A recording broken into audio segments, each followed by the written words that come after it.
Hi there, and welcome to the Explaining History podcast. Today, I want to talk about the relationship between Mao, Khrushchev, and the decision to launch the Great Leap Forward and the resultant famine that kills. Conservative estimates are 40 million Chinese people, but it could be considerably higher than that. The dynamics of Mao's economic policy are very much decided by foreign policy considerations, and the most significant consideration is the relationship between Maoist China and the Soviet Union. Now, in order to understand this relationship and its deterioration, we need to kind of rewind to the death of Stalin in 1953. Mao in 1949 had made a rather obsequious visit to see Stalin for his birthday, returning in weeks later with good tidings for the Chinese people about the cooperation that would ensue. Mao was actually snubbed by Stalin, really, who he admired so much. He was kept waiting for a long time and treated as far inferior to any of the other new communist leaders from Eastern Europe. So he was really quite smarting at that one. And he had been determined to gain a trade deal for China. The future for China economically was pretty bleak. Mao had chosen to orient China away from Europe, America, and other world capitalism in general. And the sole trading partner that China would now have would be the USSR until relations developed with Eastern European countries later on. So when Stalin died, it was Mao's expectation that he would step up as the most significant figure in world communism, but that doesn't happen. Instead, Khrushchev becomes the successor to Stalin and the pivotal figure in world communism. And even worse than that, in Mao's eyes, is the denunciation of Stalin in Khrushchev's secret speech in 1956. Now, for further details on the secret speech, there's a podcast I've done last year, or perhaps even the year before, my memory escapes me, in this list anyway, so you can dig that out and it'll give you some background. But the denunciation of Stalin, Mao interpreted as a denunciation of him. Mao was an adherent of Stalinism, from collectivization of agriculture to instituting 5-year plans, and he looked to emulate Stalin as faithfully as possible. And a denunciation of Stalinism Mao predicted presciently would unleash all sorts of tensions and undermine the communist world. The resultant Budapest uprising vindicates what Mao believes. There's a lot of writing by Mao, a lot of very kind of gushing praise of Stalin that focuses on economic progress, saying that Stalin had transformed the country from peasant agriculture and serfdom through to being an industrial superpower, using the correct politics and ideas and methods and fighting the correct struggles and all that sort of thing. And Mao looked to Stalin as a kind of an economic role model. And it was this that partly motivated the second 5-year plan, or the Great Leap Forward, in that Mao, feeling that the legacy of Stalinism was under threat, and also looking at the Soviet Union with great suspicion and attempts at rapprochement with America and the West with great suspicion, Mao thought, essentially these guys are going soft. They are backsliding, and they'll backslide into capitalism eventually. Whereas China, under me, is the only power that's actually fought America in the Korean War vigorously, and in Mao's eyes, won. The popular Chinese propaganda was that China had won the Korean War. Certainly they had at least fought America to a standstill. The answer to this backsliding, the answer to this revisionism, was to eclipse the Soviet Union using Stalinist methods, to prove back to the Soviet Union that Stalinism worked, and in doing so establish China as the world economic power in the communist world. The Soviet Union had always committed itself to expanding its economic growth beyond that of the United States, which is wildly unrealistic. And Mao was determined to match this by eclipsing Britain's economic growth. Britain was in the 1950s, a far more sluggish economy than the United States, but significantly, in terms of living standards and overall wealth, significantly wealthier than China was. But the result of the Great Leap Forward was actually to shrink the Chinese economy. This is the level of catastrophe. In 1957, Mao visited Moscow again for the 40th anniversary of the October Revolution, when all the leaders of world communism gathered, and it was an opportunity by Mao to try to snub Khrushchev and try to suggest that Mao was really the alpha dog in the relationship. He patronised Khrushchev, saying to him, and I quote from Frank Dakota's Mao's Great Famine, "No matter who, everyone needs support. There is a Chinese saying that while there is beauty in a lotus, it needs the support of its green leaves. You, Comrade Khrushchev, even though you're a lotus, you too need to be supported by the leaves." He goes on to address the Russians, saying that there are two winds in the world, an east wind and a west wind. We have a saying in China that if the east wind does not prevail over the west wind, then the west wind prevails over the east wind. I think that the key point of the international situation right now is that the east wind prevails over the west wind. That is to say, the forces of socialism have become overwhelmingly superior to the forces of capitalism.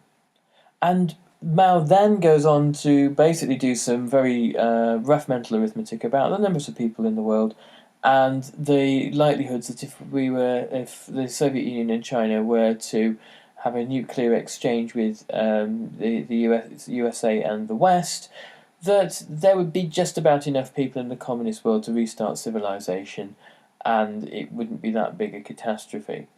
This is at a point of high nuclear tension between America and the USSR, which will reach its peak in the period 61 to 62, and then gradually decline. But the scope for kind of a nuclear exchange between 1956 and 62 is really quite significant, and something that the Soviets were not taking lightly. Now, even if Mao was speaking in exaggerations or bluffing, it was still alarming stuff. And yet it was a way of showing that he was the true revolutionary. And the truth about the Soviet Union in the 50s and 60s is that you can't really call it a revolutionary society. There had been, in essence, two phases of revolution. The Bolshevik Civil War period from 1917 to the death of Lenin in 1924, and a sort of period of about 4 years of stagnation, and then Stalinism, and after Stalin, the difficulty of trying to hold together a Stalinist society without Stalin himself, of trying to bring about social and cultural revolution in Russia without immense violence was an irreconcilable problem. And the difficulty that Khrushchev has is which way to go, to continue with the development of an established bureaucratized system of state repression, to allow reform, to allow change, to hope that will stimulate economic reform and the kind of levels of consumer prosperity that were being seen in the West, or to allow the regime to kind of, as it does under Brezhnev, to simply stagnate. Brezhnev realizes really that Khrushchev's reforms caused nothing but instability.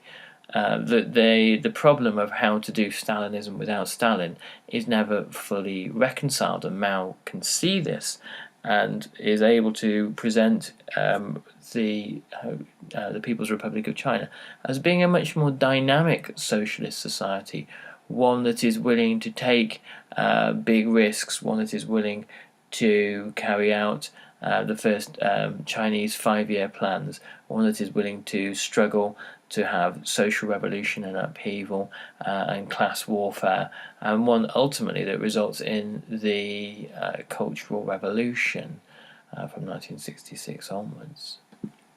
So when Mao returned to China, he returned in the knowledge that Khrushchev planned to outstrip America economically in terms of agricultural and industrial production, and do this through de-Stalinizing, believing that once the peasants were freed from Stalinist control, that their productivity would dramatically increase, and this would be the tonic really to allow them to outstrip America. Mao was determined to show that Stalinism could still work, and that his own brand of, I suppose you call them, sort of Maoist Stalinism would be superior. And part of the catastrophe of the Great Leap Forward really is driven by Mao's own blindness, ideological and personal blindness to the possibility that he might be wrong. So, just as with the Stalinist 5-year plans, the Great Leap Forward, which was China's second 5-year plan, the first having been generally seen as being quite successful, while the second 5-year plan was driven by targets and projections, and these projections were, for the most part, wildly over-optimistic. They were over-optimistic for the given ideological and diplomatic reasons that we've already discussed. The projections had to be seen to be outstripping the USSR, outstripping Great Britain and the West, but really the target of Mao's projections was the USSR.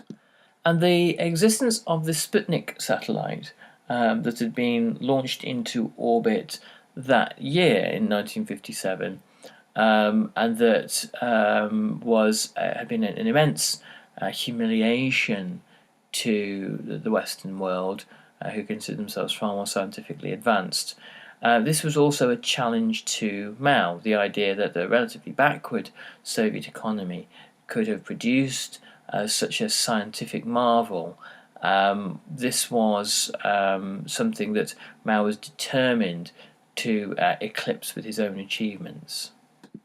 Some party members and economists rightly told Mao that a massive surge in economic output without an equivalent expansion in infrastructure was unlikely to work.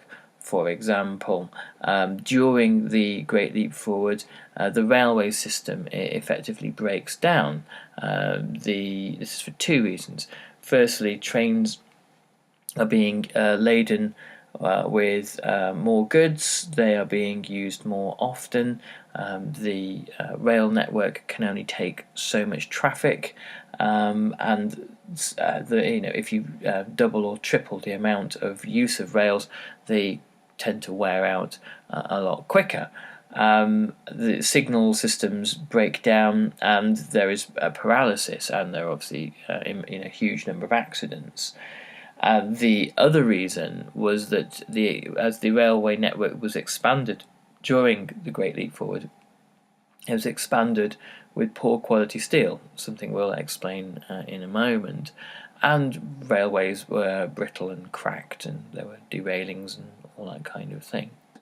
And this shows that what Mao was being told was correct, that a huge surge in production, even if that's possible, isn't always desirable, because you can often wind up with surplus raw materials or surplus finished goods that are of no use. They're just sort of sitting in warehouses somewhere, decaying, rusting, what have you.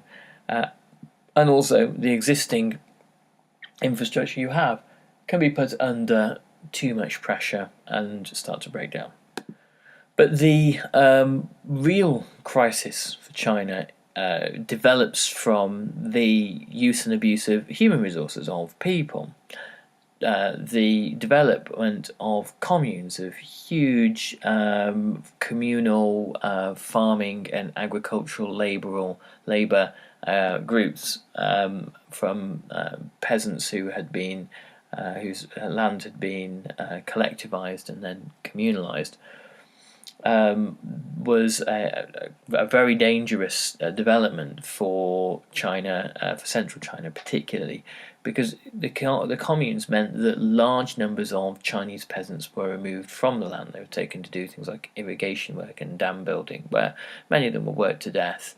The need to hit quotas, to hit targets, meant that peasants would be worked around the clock for something, days on end without sleep, and the result is that they just drop dead.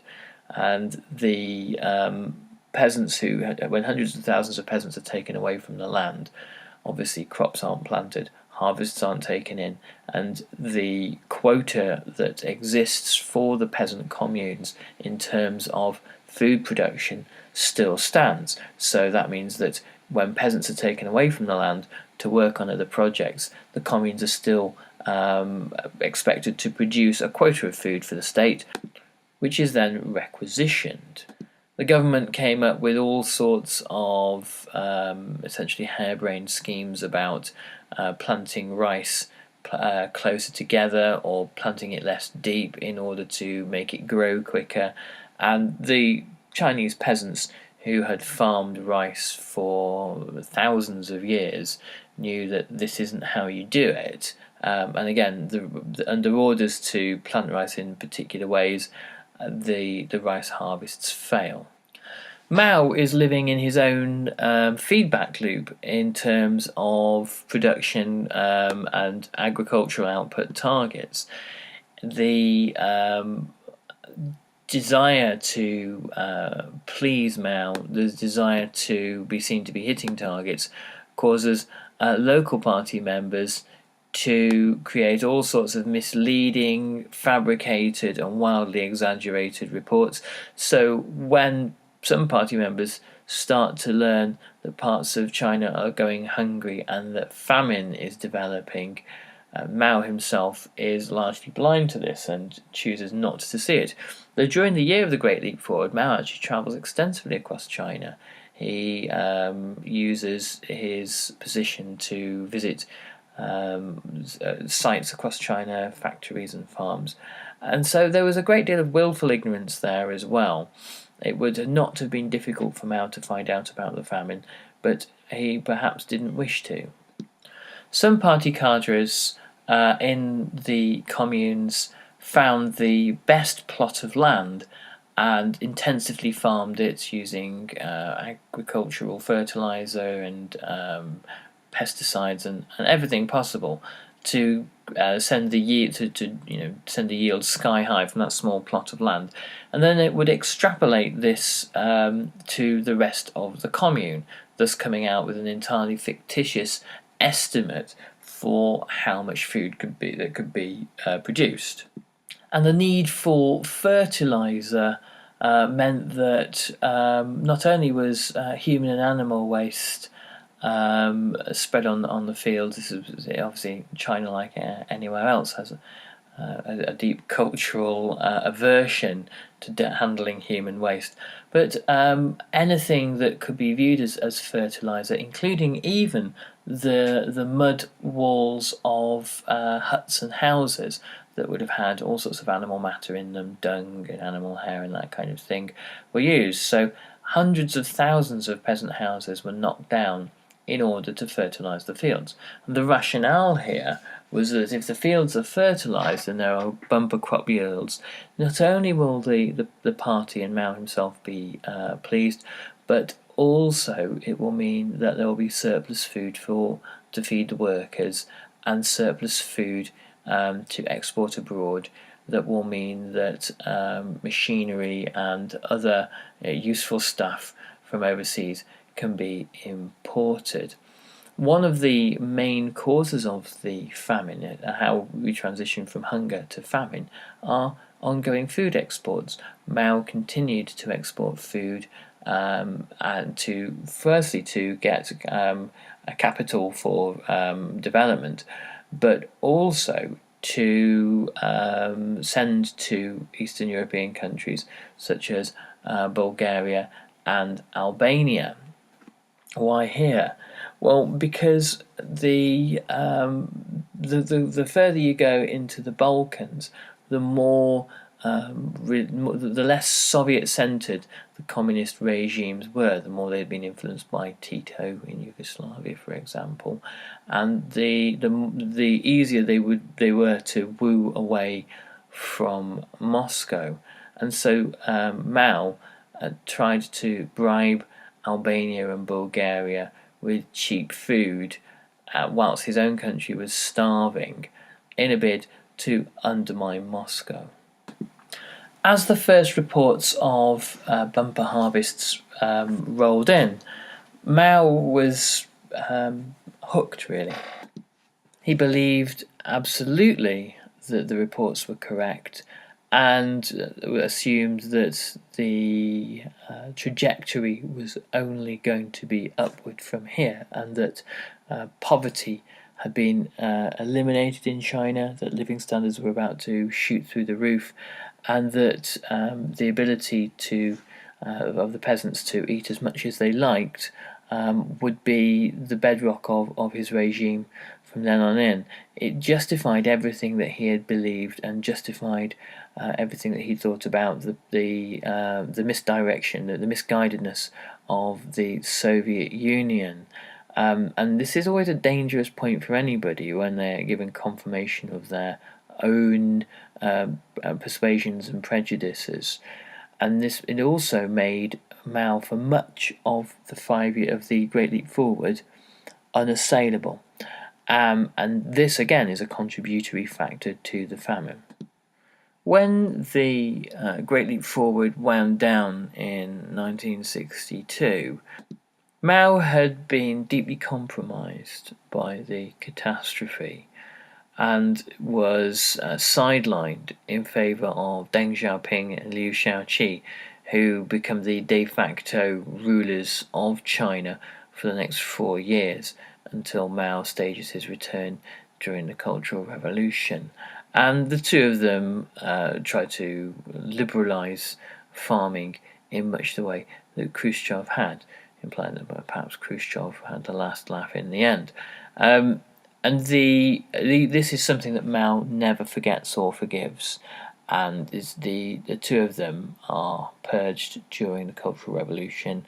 Deng is sent for re-education, spends his time working in a bicycle shop, and Liu Shaoqi is violently murdered and tortured to death. So there you have it. The Great Leap Forward and the famine that it creates are in part the product of ideological certainty, in part of rigidity on Mao's part, and partly it's due to the need of Mao to be able to demonstrate the success of China against the Soviet Union, and in China's struggle to replace the Soviet Union as the preeminent power in the communist world. Anyway, I hope you've enjoyed that, and I'll catch you on the next podcast, and I'll put something up later in the week. All the best. Thanks very much. Bye-bye.